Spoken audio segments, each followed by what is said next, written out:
Hard Rock Stadium at 7 o'clock, we have number 3 Ohio State taking on number 1 Alabama. And I honestly could not be more hyped for this game. I legitimately believe the two best teams in college football this year have made it to the championship. And who knows what the futures hold for these two programs. Ohio State's losing players like Chris Olave and Justin Fields, and it's going to be a whole new quarterback, and we saw how that worked out for LSU this year. On the other hand, Alabama's losing a whole bunch of their players as well. Mac Jones, Devonta Smith, Jalen Waddle, and Najee Harris. They're losing a lot of good players as well. And while it's still up in the air whether Trey Sermon will declare for the draft or not, I hope not. Not as an Ohio State fan. I honestly don't like Ohio State football this year much. I mean, that much.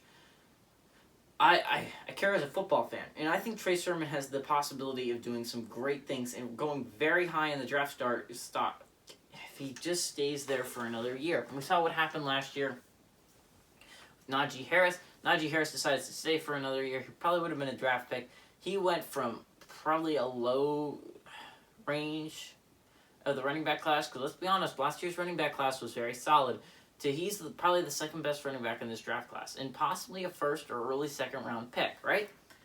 See how much his draft stock rose because he decided to stay for another year. I think that's exactly what Trey Sermon has the ability to do, because when I look at him, I see a lot of Najee Harris's abilities in him.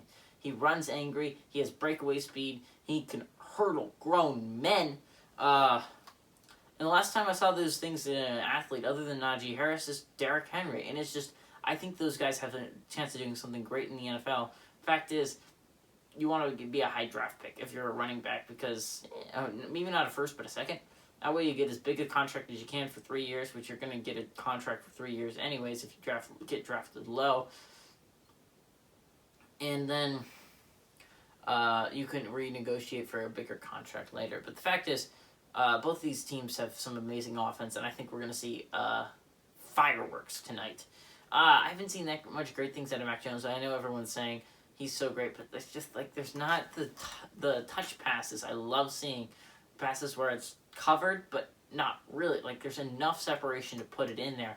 You see those throws for Justin Fields, Trevor Lawrence almost daily. We've seen it from Kyle Trask, Zach Wilson to be sure, and we've even seen Trey Lance make some of those throws. The fact is, I've never seen Mac Jones make one of those throws, and I do love Mac Jones. I think Mac Jones has the ability to be something great in the NFL. He can throw the ball a long way, which we've seen when Henry Ruggs Devonta Smith burned someone, and Henry Ruggs. He had Henry Ruggs last year. But then we've seen his intermediate range, and he's very good at reading the football field. Fact is also, though, he's not mobile, which is a very downgrade in today's NFL. We saw the last non-mobile quarterback to go in the NFL, and it was Dwayne Haskins. So,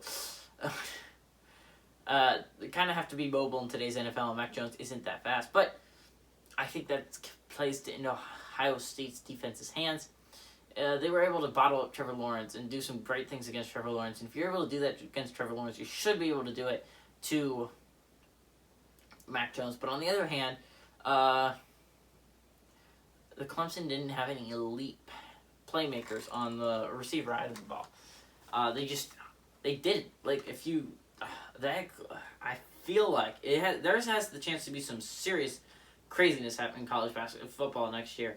Now I'll probably get into that later, but do you really think Clemson can get 3 great quarterbacks in a row? Because I don't. I think this could be UNC's year to take the ACC and make it the playoffs.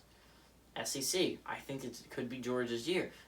Big Ten, well, let's be honest, Ohio State might be a little bit weak, and if Penn State and Indiana can strike quick, we could see one of them in the playoffs. Not to mention, on the other side, you have teams like Northwestern, Iowa, Minnesota, and Wisconsin, all ready to try and punch their ticket to the playoffs. And in the Big 12, you have teams like Texas who can come out of nowhere.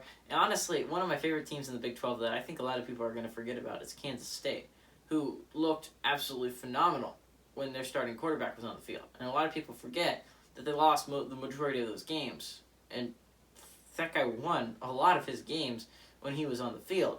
talking about when he beat Oklahoma, and he legitimately does beat Oklahoma. He is a great quarterback when they play Oklahoma. He's a great quarterback in general, and I think he is going to be in my top 10 list next year because there are some craziness. There's not a lot of great quarterbacks next year, which is why I think there's no Justin Fields, there's no Trevor Lawrence is what I'm trying to say. But let's get back into this game. I'm so excited for next year. I'm going too far ahead.